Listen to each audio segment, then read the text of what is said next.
Les grands esprits de la science, aujourd'hui Darwin, l'homme et la controverse. Bienvenue dans Grands esprits de la science, le podcast qui explore les grandes questions de notre passé, pour mieux comprendre notre présent. Aujourd'hui, Charles Darwin, l'évolution, et pourquoi 2 siècles plus tard, cela fait toujours débat. Charles Darwin, né en 1809 dans une famille bourgeoise anglaise à Shrewsbury. Curieux de nature, il s'ennuie ferme sur les bancs de la faculté de médecine, puis de théologie. Mais ce qu'il aime par-dessus tout, ce sont les plantes, les fossiles, les scarabées. À l'âge de 22 ans, il s'embarque à bord du Beagle pour un tour du monde scientifique de 5 ans.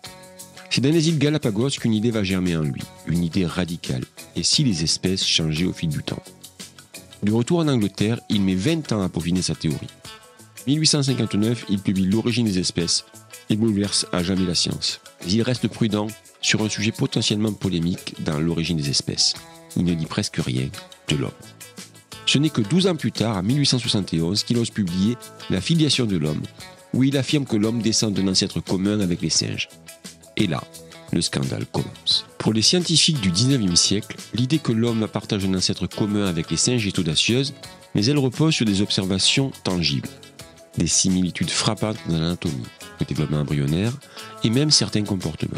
Darwin, avec sa rigueur d'observateur, ne se contente pas de spéculer. Il accumule des preuves issues de l'étude comparative des espèces, des fossiles et des variations au sein des populations. Pourtant, même au sein de la communauté scientifique, cette idée fait débat. Certains soutiennent Darwin avec enthousiasme, comme Thomas Huxley, tandis que d'autres restent sceptiques, préférant une vision plus spéciale de l'homme. Pour les religieux, en revanche, la thèse de Darwin est bien plus qu'une hypothèse scientifique. C'est une attaque directe contre une vision millénaire du monde. Dans la tradition judéo-chrétienne, l'homme est unique, créé à l'image de Dieu, doté d'une âme et d'une place centrale dans la création. L'idée qu'il puisse partager un ancêtre commun avec un animal, et qui plus est un singe, symbole de bestialité dans la culture occidentale, est perçue comme une humiliation, voire une hérésie. La réaction est violente. Dans les églises, des sermons enflammés dénoncent la folie darwinienne. On parle de décadence morale, de perte du sens sacré de la vie. Dans les journaux satiriques et les pamphlets, Darwin est tourné en ridicule.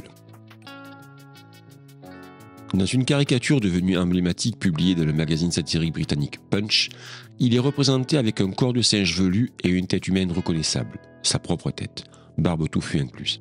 Il est assis sur une branche tenant un miroir dans lequel il observe son reflet, suggérant une réflexion ironique sur la nature humaine. Une autre illustration montre un singe vêtu à la manière d'un gentleman victorien, assis à un bureau en train d'examiner un crâne humain. Ce singe porte une étiquette « Monsieur Darwin ». Les artistes moqueurs détournent également le schéma de l'arbre évolutif. On y voit Darwin, juché en haut d'une branche, surplombant un arbre dont les autres branches sont peuplées de singes farceurs, d'êtres grotesques ou même d'objets absurdes. Ces caricatures, tout en étant satiriques, témoignent de la profonde angoisse culturelle que les idées de Darwin ont déclenchée. En attaquant son image, les opposants cherchent à discréditer son message. Mais paradoxalement, elles ont aussi contribué à populariser son nom, même auprès de ceux qui ne comprenaient pas encore sa théorie. Les théories de Darwin sont également détournées dans des buts moins avouables. Darwin publie L'origine des espèces en 1859 en plein cœur de l'ère industrielle britannique. Le capitalisme libéral bat son plein. La compétition économique, la lutte pour la survie sur les marchés, l'individualisme, tout cela fait partie de l'ère du temps. Dans ce contexte, certains intellectuels et économistes vont interpréter la théorie de Darwin à travers le prisme économique. Il popularise une lecture qu'on appelle plus tard le darwinisme social. Des penseurs comme Herbert Spencer, bien qu'il ait formulé ses idées avant Darwin, vont s'en servir pour appuyer une vision du monde dans laquelle la société humaine est régie par la loi du plus fort. La compétition entre individus ou groupes mène à l'amélioration de l'espèce. L'État ne doit plus aider les plus faibles car il freinerait l'évolution sociale. Spencer résume cela par sa célèbre formule « la survie du plus apte ». Mais attention, Darwin lui-même n'a jamais prôné cela. Il parlait d'évolution biologique, pas de compétition économique ou morale. Dans La filiation de l'homme en 1871, Darwin souligne que la moralité, l'empathie et l'entraide sont des avantages évolutifs pour les humains. Pour lui, la société humaine prospère non pas uniquement par la compétition, mais aussi grâce à la solidarité. C'est l'exact opposé du capitalisme ultra-compétitif que certains croyaient voir dans sa théorie.